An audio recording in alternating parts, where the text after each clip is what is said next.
Ternyata Van tidak sepenuhnya tidak sadar. Ia menusukkannya ke tangannya sendiri. Minho sangat syok dengan kejadian tersebut. Ia pun pingsan. Giovanni segera mengejarnya dan Van merasa sangat bersalah. Setelah Minho beristirahat, Paman Chang menanyakan kejadian pada Giovanni. Giovanni hanya ingin memastikan apakah Van berbahaya atau tidak. Saat pertama bertemu Van, Paman Chang juga berpikiran sama dengan Giovanni. Van sudah lama melindungi pulau tersebut. Van juga selalu melindungi Minho, hingga sampai saat ini. Giovanni berkata yang berhasil dibuktikan Giovanni hanya identitas aslinya. Giovanni akan melindungi Minho, itu adalah pilihannya. Van sedang menyendiri. Ia teringat perkataan Nenek Baekju bahwa jika Van terlalu menggunakan kekuatannya, ia bisa menjadi iblis nafsu selamanya.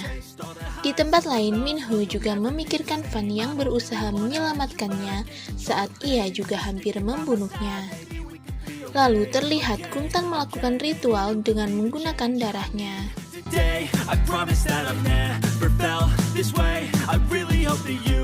Di siang hari, sepasang pasangan suami istri sedang mendaki.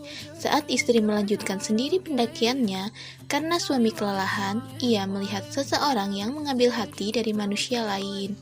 Ia kemudian kabur, tetapi kemudian dia menghilang. Lalu berita tersebut tersebar ke televisi yang juga disaksikan Nenek Baekju dan teman-temannya. Mereka membahas tentang rubah iblis yang memakan hati manusia. Di rumah Minho, Giovanni mencarinya di kamarnya, tetapi Minho tidak ada.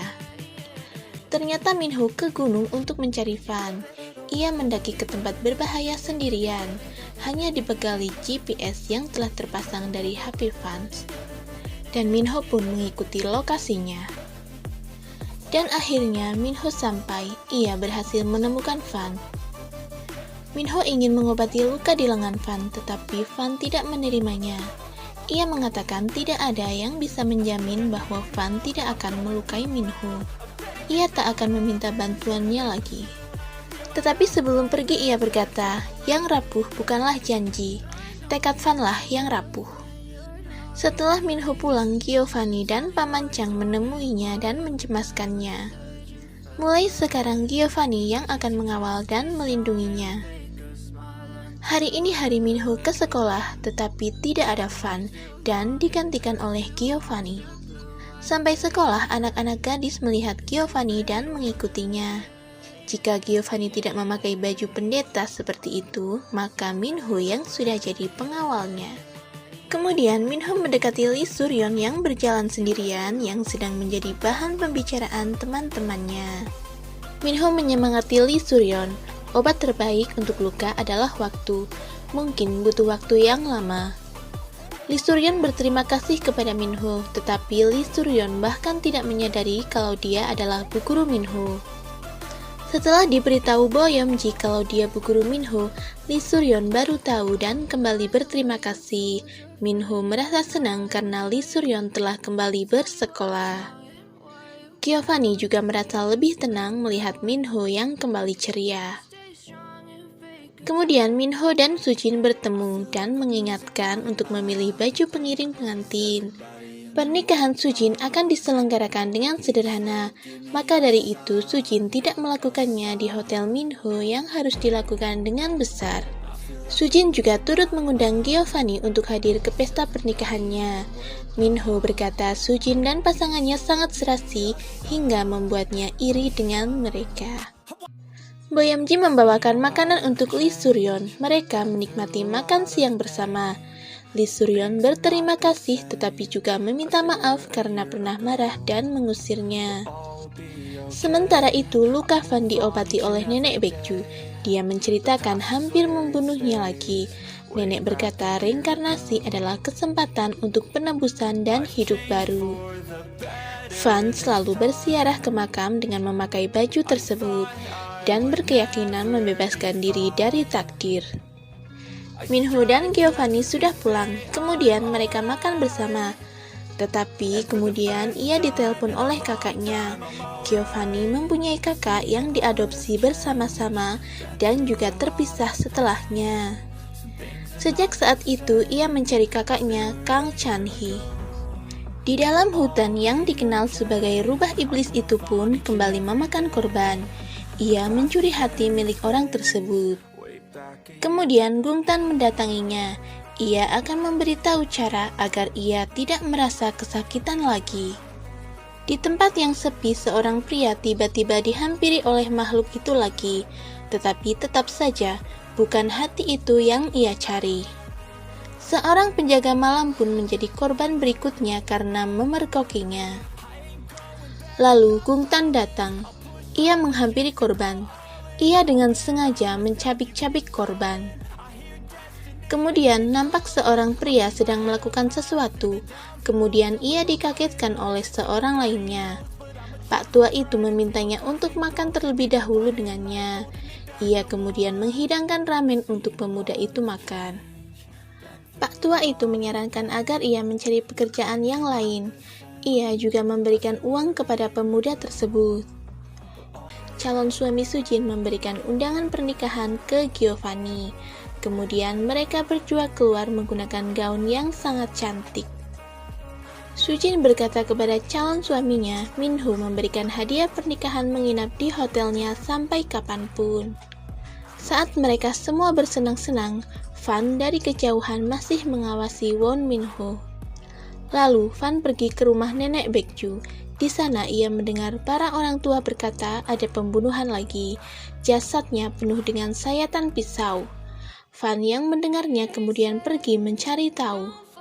Fan pergi ke rumah sakit melihat mayatnya. Setelah melihat lukanya, ia mengira Gung Tan yang telah melakukannya. Fan juga sampai menyusuri ke tempat kejadian.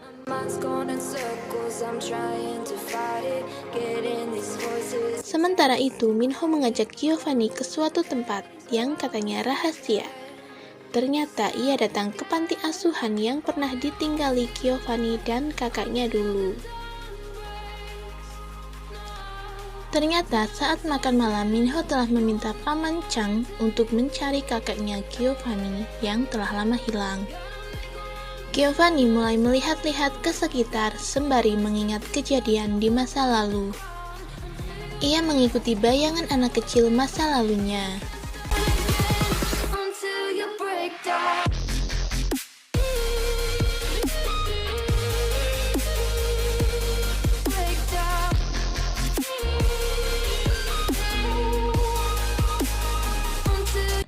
Lalu Minho menanyakan keberadaan Kang Chang-hee kepada orang kepercayaannya. Ia mengatakan Kang Chang-hee tidak jauh dari tempat tersebut. Sementara Gung Tan mengawasi mereka dari kejauhan. Giovanni berterima kasih kepada Minho karena telah membantunya mencari kakaknya yang telah lama hilang. Ia akan meminta maaf pada kakaknya karena sering mengabaikannya. Giovanni akan mulai menemui kakaknya setelah mengantar Minho pulang. Setelah di rumah, Minho menyuruh Giovanni untuk membawa mobilnya, tetapi ia menolaknya karena Giovanni tidak mempunyai SIM. Setelah Giovanni pergi, Minho ditelepon Sujin mengatakan bahwa akan mengirim sesuatu dan calon suaminya yang akan mengantarkannya. Kehidupan mereka berdua tidak seburuk itu selama ada keduanya yang saling melengkapi. Song Joon telah berangkat ke rumah Minho, tetapi di jalan ia ditelepon Sujin. GPS-nya terputus dan dia akan mengikuti petunjuk dari Minho. Saat ia selesai menelpon, Song Joon keluar dari mobil karena merasa seperti menabrak sesuatu. Kemudian ia berteriak. Sementara Giovanni mulai mencari kakaknya di pelabuhan. Dan Fan yang merasakan ada energi jahat datang ke rumah Minho. Song Joon diangkat oleh Gung Tan. Setelah Minho datang, Gung Tan menjatuhkan Song Joon. Minho sebenarnya ingin mengejar, tetapi ia dicegah oleh Paman Chang karena itu terlalu berbahaya. Di pelabuhan, Giovanni masih mencari-cari kakaknya hingga ke kapal-kapal. Akhirnya, ia menemukan seseorang yang dapat ia tanyai. Sementara Fan bertemu dengan Gung Tan.